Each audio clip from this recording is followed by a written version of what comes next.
하나님 중심이었던 사람 다윗은 도저히 인간이 이길 수 없을 것만 같은 골리앗에게 승리를 거둡니다.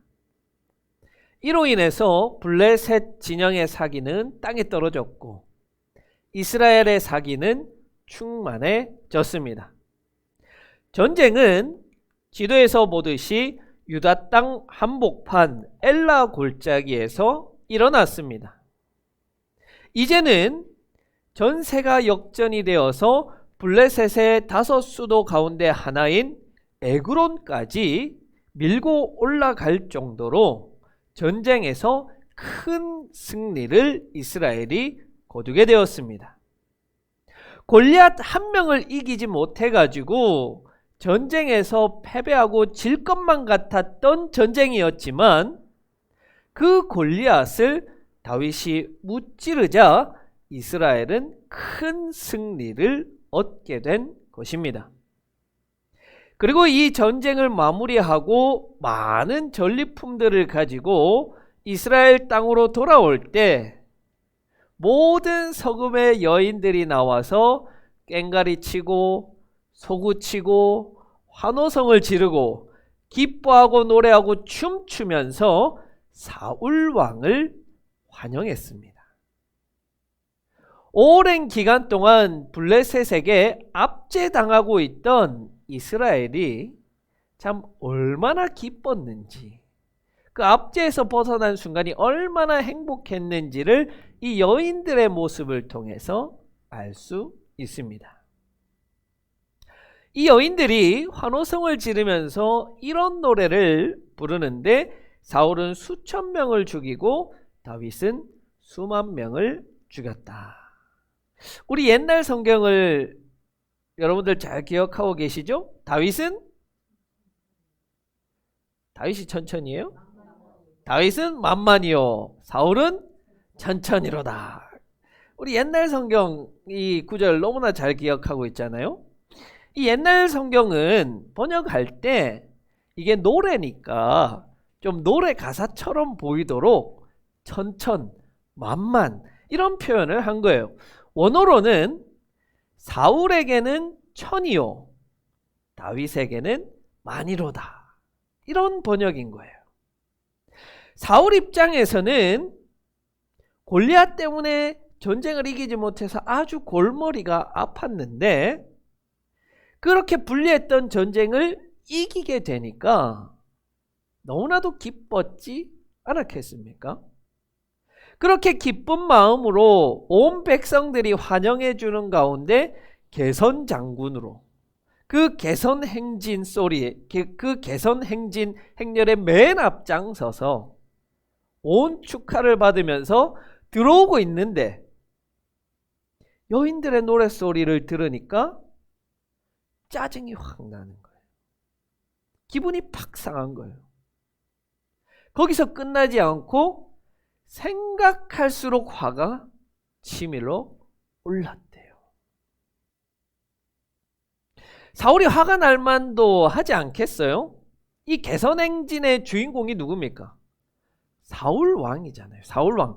6절에서도 분명히 왕 사울을 환영했다라고 표현하고 있어요. 그러면 여인들이 노래 부를 때 우리 왕 사울 최고다, 사울 왕 잘생겼다, 사울 왕 멋져요, 마치 요즘 아이돌들에게 환영하는 것처럼 그렇게 환영해 줘야 되는데 여인들이 사울은 천이고 다윗은 만이다.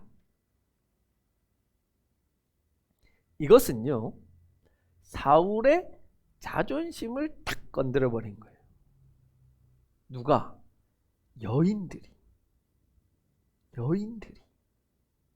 여인들 잘 들으세요. 남자는 뭐밖에 없다? 자존심밖에 없다. 자존심 빼면 없다. 그래서 남자의 자존심은 건들면 된다, 안 된다? 된다. 안 되는 거예요. 남자의 자존심을 건들면 어떻게 돼요? 사울왕처럼 생각할수록 화가 치밀고 삐지고 여러분 다윗은 몇 명 죽였어요? 다윗은 몇 명 죽였어요? 실제로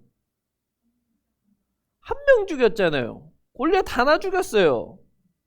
골리앗 하나 죽였는데 그 다윗을 마한이라고 그러고, 사울은 그 군대 전체를 통솔해서 블레셋의 수도까지 쳐들어가서 많은 적군들을 죽였어요. 사울이 1000명만 죽였을까요? 더 많이 더 죽였을 것이죠. 다윗이 만이라면 사울은 10만이다. 이렇게 노래를 해줬어야죠. 이렇게. 맞아요, 아니에요? 맞잖아요. 여러분, 아무리 못난 남편, 못난 자식이라고 해도 뭐는 건들지 마라? 자존심은 건들지 마라. 특히 비교하지 마라. 비교.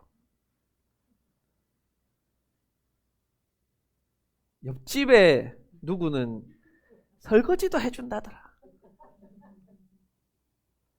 자, 우리 회사에 어떤 언니가 하는데 자기 남편은 돈을 이만큼 벌어온다더라.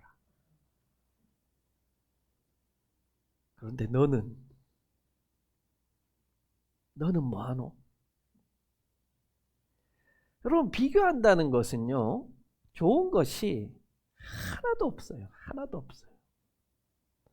비교는 잘난 사람을 비교해요? 못난 사람을 비교해요? 못났으니까 비교하는 거예요. 못났으니까. 내 남편이 잘났으면 비교해요? 안 해요? 비교 안 하죠. 자랑하지, 자랑.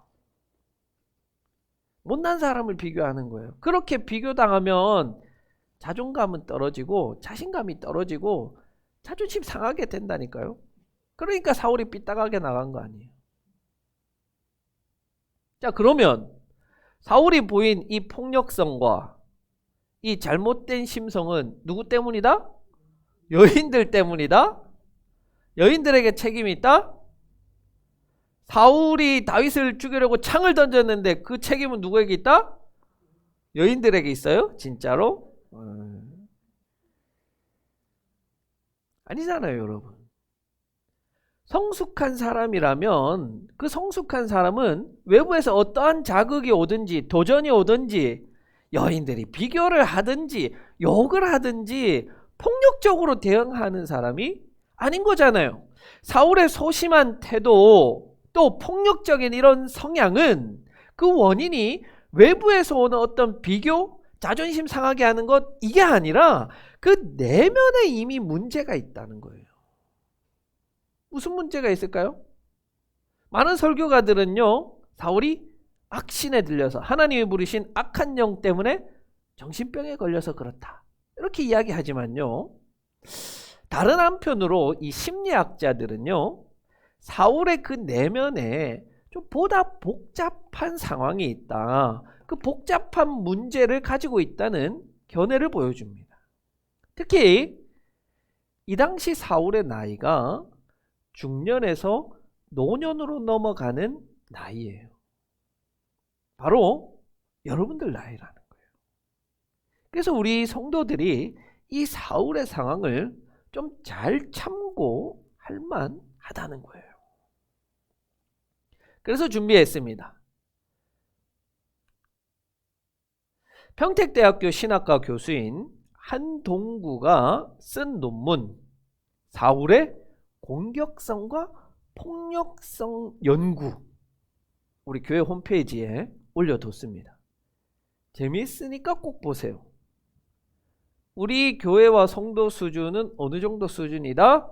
신학교, 대학원 수준이다. 교수는 아니죠. 대학원 수준이다. 그래서 우리는 이런 논문을 보는 사람들이다. 저는 자부심이 있는데 여러분 있어요? 대답이 좀 작네요. 많이 없는가 보네. 그런 자부심을 가지면은 봐야겠죠. 봐야지 자부심이 생기지. 자, 여기서 사울 왕이 보인 이 폭력성의 원인을 세 가지 정도로 분석을 했어요. 첫 번째는 이제 스트레스에 의한 이제 정신질환이다. 또 두 번째는 불안정한 이 국가 정세 때문에 그랬다.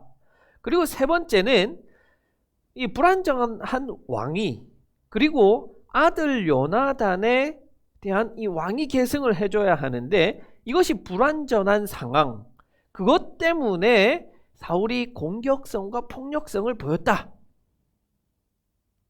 자, 결국에는요, 이 모든 것 중심에는 뭐가 있는 것 같아요? 뭐가 있을까요? 사울의 마음 중심에는 뭐가 있는 거예요?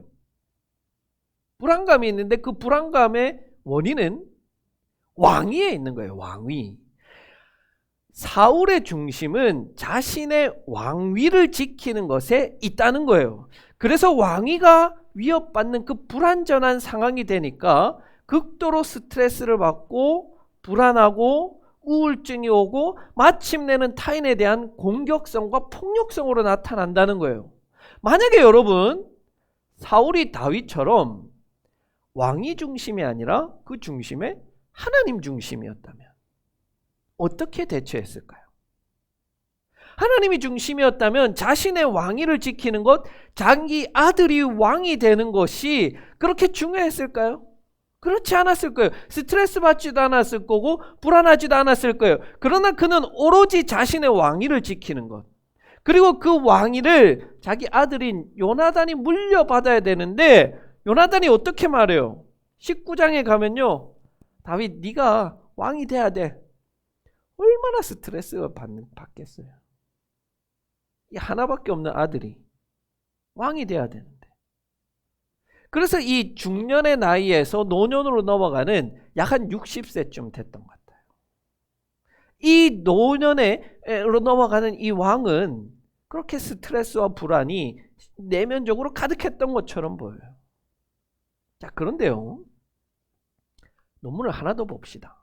보다 이 사울의 내면을 좀 심리학적으로 조금 더 근본적으로 고찰했는데, 제목이 뭐냐면요, 나르시시스트의 개성화 어려움 고찰. 뭔 말인지 하나도 모르겠다, 그렇죠? 나르시시스트도 모르겠고 개성화도 모르겠고 그냥 어려움도 어렵고 고찰도 어려워요. 다 어렵다, 그렇죠? 제가 요거를 한번 쉽게 설명을 해드릴 텐데, 여기다. 네. 자, 부제목이 뭐냐면 중년의 사울왕 사례를 중심으로 이렇게 되어 있어요. 중년의 사울왕을 중심으로. 자, 그러면 여기에 있는 우리 중년 성도님들은 다 해당되는 거다. 꼭 읽어봐야 된다. 조금 어렵기는 하지만 여러분들이 읽으면 도움이 된다는 거예요. 자, 이런 거예요. 사울이 자신의 왕위에 대한 그 집착이 스트레스와 불안을 가져오는 것은 맞습니다. 하지만 이런 불안, 스트레스에 대처하는 사울의 자세가 틀렸다는 거예요.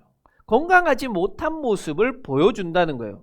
여러분들은 스트레스 받는다고 누구에게 창을 던지고 남편이 아우 스트레스 받아 하고 칼을 던지고 그래요? 그것은 건강하지 않은 모습이잖아요. 사울의 이런 모습은 신앙을 떠나서 그 자아가 건강하지 않다는 것을 보여주는 거예요. 그것을 이 논문의 저자는 그렇게 건강하지 않은 사울의 자아가 왜 형성되었느냐? 사울은 나르시시스트이고 그것으로 인하여서 개성화 과정에 실패했다는 거예요. 저는 이것이 사울이 겪은 보다 근본적이고 적절한 원인 분석이라고 생각하는 거예요. 자, 인간은 누구나가 다 개성화 과정을 거쳐야 돼요. 그럼 이 개성화라는 게 뭐냐면 유명한 심리학자죠, 칼 구스타프 융이라는 사람이 말한 것인데요, 이 개성화라는 것은 쉽게 표현하면 궁극적인 자기 자아를 찾는 것이고 그것을 형성해 나가는 과정을 말하는 거예요. 어느 정도는 이해가 되시죠? 흔히 우리가 사춘기 시절에 자아가 형성된다, 자아를 발견해야 된다, 이런 이야기를 하잖아요. 그렇게 탄생한 이 자아는요, 고정된 상태로 있는 것이 아니라 우리가 나이가 들어감에 따라 다양한 경험을 함에 따라 함께 성숙해 간다는 거예요. 함께 자라난다는 거예요. 그래서 마침내 이 중년의 시기에 도달하면 어느 정도 완성된 자, 타인과는 뚜렷이 구별되는 그 개성이 있는 한 인간이 된다. 그게 바로 개성화라는 거예요. 예를 들어서 여러분 갓난아기가 개성화가 있어요? 갓난아기는 다 똑같잖아요. 그냥 배고프면 응애 울고 응가 누고 다 똑같아요. 그리고 중고등학생들 보세요. 이제 조금 더 추워주면 노페 교복이라고 하는 이제 노스페이스 그 패딩 다 입고 다니잖아요. 개성이 없잖아요. 그렇죠? 이제 요즘에 한데 또 롱패딩이 유행해가지고 다 롱패딩 입고 다니고. 그런데 어른들은 어때요? 특히 이제 조금 패션에 관심이 있다고 하시는 분들은 누가 나하고 똑같은 옷 입고 왔어. 그러면 기분 나쁘잖아요. 그렇죠? 다시는 그 옷 안 입잖아요. 그렇죠? 그게 개성한 거예요. 개성화. 남하고 나는 다른 거예요. 나로서의 나, 내 정체성을 확인하는 그것이 개성화인 거예요. 그렇게 개성화를 제대로 한 인간은 균형 잡힌 인격을 가지고 자기 실현을 할 수 있는 거예요. 우리 동양의 표현으로 따지면 그런 사람을 뭐라고 부르냐면요. 군자, 성인, 어른이라고 부르는 거예요. 요즘 사회에 문제가 되는 것이 이 어른아이잖아요. 어른아이. 신체는 어른이고 나이는 어른만큼 먹었는데 이 내면의 자아가 여전히 유아기적인 모습을 버리지 못하는 것, 성숙하지 못한 모습을 보이는 것, 그게 누구라고요? 사울이라는 말이에요. 지금 사울의 나이가 60인데 자식이 장가가고 시집가는 그런 나이인데 아직도 애 같은 거예요. 그 내면이. 그것을 우리가 한번 보면요. 그 행동이 크게 세 가지의 특징이 나타나는데 첫째로는 타인의 말에 지나치게 몰두하는 거예요. 다윗은 만만이요 사울은 천천이다. 물론 다윗에게 만만을 돌렸지만 나에게도 천천이라는 칭찬을 했잖아요. 그렇게 그냥 받아당기고 넘기면 되는데 막 밤새도록 생각하는 거예요. 용서하지 못해. 나는 천천이라니. 하루 이틀 속상하다가 말면 되는데 죽을 때까지 속상한 거예요. 이 말이. 둘째로요. 다윗이 나이가 지금 어떠냐면요. 다윗은 채 성인이 안 되었어요. 왜냐하면 전쟁에 참여할 수가 없었습니다. 그 말은 20살이 안 됐다는 말이에요. 그리고 위로 형이 7명이 있었는데 그 7명 중에 3명만 전쟁에 참여했으니까 형이 4명이 더 있었다는 말이에요. 그 말은 다윗이 나이가 아무리 많아봐야 16살이라는 말이에요. 지금 60 먹은 노인이 16살짜리한테 경쟁심을 느끼고 비교의식을 가지고 있다는 거예요. 질투를 느낀다는 거예요. 얼마나 그 내면의 자아가 성숙하지 못했으면 16살짜리한테 그러는 거예요. 세 번째로는 화를 다스리지 못하는 거예요. 여러분 우리가 누구나가 다 화날 수 있죠. 그러나 어른이라고 하는 사람들은요. 화가 나더라도 그것을 다스릴 줄 아는 사람이죠. 화가 난다고 그대로 폭력을 쓰는 일을 우리는 어른이라고 하잖아요. 왜? 그 사람의 자아에 문제가 있는 거예요. 사울이 이렇게 자아에 문제가 있는 이유가 뭐냐? 사울이 이렇게 자아에 문제가 있는 중년이 된 이유가 뭐냐? 그것을 이 학자는요. 사울이 나르시시스트이기 때문이라는 거예요. 이 나르시시스트라는 것은요. 나르시시즘 그런 용어를 한번 들어보셨을 거예요. 왜곡된 자기애라고 표현하는 거죠. 자기애, 자기를 사랑하는 거. 누구나가 다 자기를 사랑하죠. 하지만 이것이 왜곡되어서 지나치게 강하게 나타나는 사람을 나르시시스트라고 하는 거예요. 사울의 모습을 보면요. 나르시시스트의 전형적인 모습이 나타납니다. 자, 사울이 처음 왕이 되었을 때 몇 살이었어요?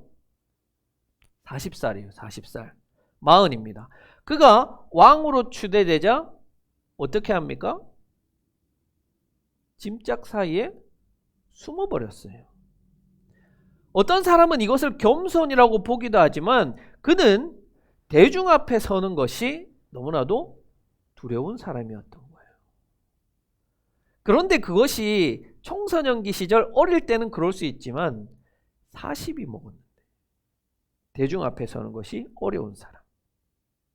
또한 너무나도 분명히 자기 잘못이 있는데도 불구하고 변명하고 그 잘못의 책임을 타인에게 떠넘겨버리는 겁니다.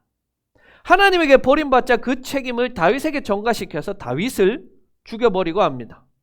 인정받고 칭찬받고 칭송받기만을 원하지 자신의 잘못된 것을 직시하고 인정하지도 않는 거예요. 왜냐면요, 이 나르시스트는 자신의 본 모습을 사람들에게 보여주는 것을 굉장히 힘들어하는 거예요.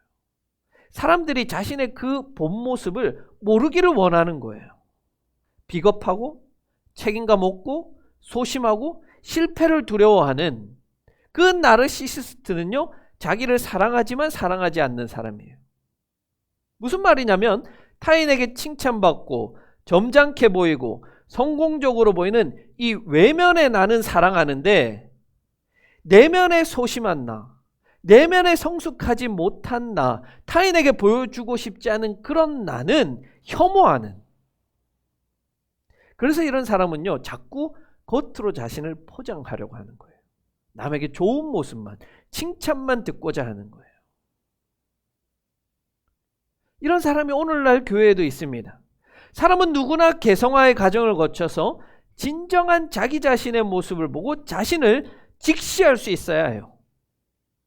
인간의 개성화라는 것은요, 결국에는 자기를 제대로 보면서 그 자기 자신의 연약함, 그리고 그 자기 자신의 죄성, 그것을 그대로 보고 인정하는 것을 말하는 거예요. 그런데 사실 그것이 우리 예수 믿는 사람들에게는 결코 어려운 일이 아닌 거예요. 너무나도 쉬운 일이에요. 예수만 잘 믿으면 당연히 되는 일이에요. 일부러 하지 않아도 우리는 건강한 자아가 형성될 수 있다니까요. 그러나 다만 예수를 가짜로 믿고 말로만 믿고 예배당 문턱만 넘어다니는 사람은요, 죽었다가 깨어나도 개성화가 안 되는 거예요. 우리가요, 예수님을 인격적으로 만나고 직면하고 대화하게 되면 그 순간 그 자리에서 우리가 예수님 앞에 고백할 수 있는 것은 딱 하나밖에 없어요. 나는 죄인입니다. 예수 그리스도라는 그 완전히 개성화된 인간의 모범이 되는 인간으로서의 예수를 인격적으로 만날 때 그 앞에서 우리의 죄성과 연약함이 드러날 수밖에 없는 거예요. 그것으로 완전히 점철된 나, 그 자아를 보게 되는 거예요. 하나같이 예수를 만난 사람들이 뭐라고 말하냐면요, 주여 떠나소서, 나는 죄인입니다. 나는 죄인입니다. 예수님 앞에 서면 자신의 그 죄인된 모습만 드러나기 때문에 그래요. 그러나 그리스도를 만날 때 나의 연약함과 그 죄성이 가감없이 드러난다면 우리는 그것을 인정하고 하나님 구원해 주십시오. 나에게는 나를 스스로 구원할 힘이, 능력이 하나도 없습니다. 고백할 수 있는 것이 그리스도인이라는 온전한 인간이 되는 거예요. 그게 참 인간이에요. 그게 참 인간이에요. 그렇게 고백할 줄 아는 사람이 성인이고 어른이라는 말이에요. 여러분 아시겠어요? 나는 부족하고 나는 연약하고 나는 죄인이지만 그래서 내 힘으로 살지 않고 나를 나되게 하시는, 나를 나로서 보게 하시는 예수 그리스도의 힘입어서 사는 사람, 오로지 예수만 알고 예수의 삶만을 뒤쫓는 그 사람이 그리스도인이라는 거예요. 여러분, 예수를 믿는다는 건요, 착하게 산다? 나중에 죽어서 천국 간다? 아니에요. 예수를 믿는다는 것은 자아를 실현하는 것이에요. 진정한 나를 찾는 것이라고요. 겉으로 포장된 남에게 보여주고 싶은 나가 아니라 진정한 나 자신과 마주하게 되는 거예요. 그렇게 마주한 나를 나로서 인정하고 하나님의 도우심으로 살아갈 때 우리는 세상 앞에 당당하게 설 수 있습니다. 나의 연약한 모습이 죄가 드러나서 부끄럽다? 수치스럽다가 아니에요. 그게 나인걸요. 자존감을 가지고 있는 사람과요, 나르시시즘의 사람은 불과 종이 한 장 차이밖에 나지 않습니다. 그리스도를 인격적으로 만난 사람은 자신이 연약하다는 것을 알지만 그럼에도 불구하고 자신감이 있어요. 자존감이 높아요. 왜냐하면 자신의 힘으로 살지 않거든요. 연약한 그 자신의 모습 그대로 살지 않거든요. 내 힘 의지하지 않거든요. 남이 나를 어떻게 보든 상관하지 않거든요. 사실 저는 내세울 것이 없는 목회자예요. 우리 집안이 목회자로서, 신앙인으로서 좋은 집안도 아니에요.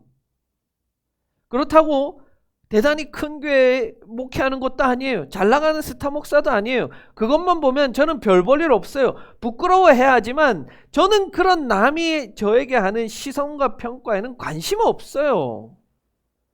제가 신경 쓰는 것은 단 하나, 하나님 앞에 부끄럽지 않은 거예요. 여러분은 어떠세요? 여러분은 그리스도를 만났고 그로 인하여서 참된 나, 참된 자아를 인정하고 살아가고 있습니까? 아니면 여전히 왜곡된 자기애에 빠져서 타인을 말로 상처 주고 폭력적이고 쉽게 상처받고 자신을 포장하려고만 하는 성장하지 못한 그런 모습으로 살아가고 있습니까? 우린 예수님 만나야 돼요. 예수님 만나야 돼요. 바울이 다메섹 도상에서 예수님을 만나고 그 인생이 180도 달라진 것은 포장된 모습으로서의 나, 유대인으로서의 나, 최고의 석학에게 배운 지식인으로서의 나라는 껍데기를 벗어버리고 진정한 나, 예수 그리스도께서 불러서 종된 나, 그 나를 보았기 때문인 거예요. 그렇게 우리도 예수님을 만나야 합니다. 여러분, 예수님 믿으세요. 예수님 믿으세요. 그래서 진정한 나를 만나고 인정하고 오로지 주님께서 인도하시는 대로 살아가는 참된 그리스도인들이 될 수 있기를 간절히 기원합니다.